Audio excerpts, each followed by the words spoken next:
Figaro's Wild Barley Friday. It is a beautiful Friday morning, and the air is a crisp 65 degrees. I sit on my favorite perch and watch as Fatima heads out for the day. She is off to her program to see all her friends, leaving me in charge of the house.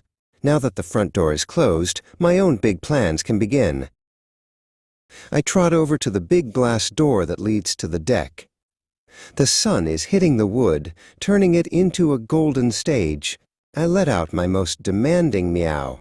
It is loud, it is proud, and it clearly says, "Open this door immediately.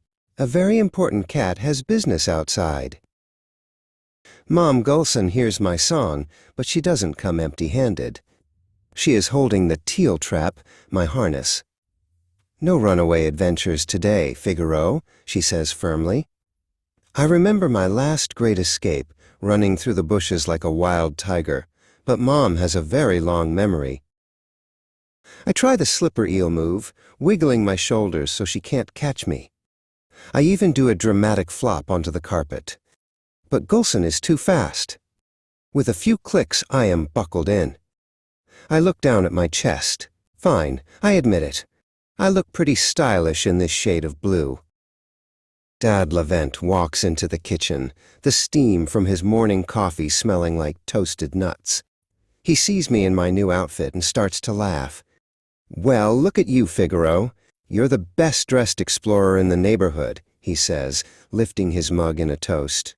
I purr, because I know he's right. Finally, the door slides open. I step out onto the deck and the cool morning breeze ruffles my fur. The sun feels like a warm blanket on my back. I take a deep breath, smelling the pine trees and the neighbor's flowers. This is much better than being stuck behind the glass. I walk to the edge of the deck and look down at the lush green yard. I know exactly what I want. Down there, hidden in the tall grass, is the wild barley. It is the crunchiest, tastiest snack a cat can find. I look back at Mom and give a soft, pleading trill. Mom leads me down the steps, and my paws hit the soft earth. I ignore the butterflies and the noisy birds. I have a mission. I find the patch of long green barley blades and lean in. Chomp, chomp, munch. It is even better than I remembered. I want to go exploring behind the shed, but the teal leash goes tight. Mom stays firm, and I remember I promised to be a good boy. I don't pull or complain. Instead, I turn around and trot back toward the deck, my tail held high like a furry flag. Back on the deck, Dad is finishing his coffee in the sun.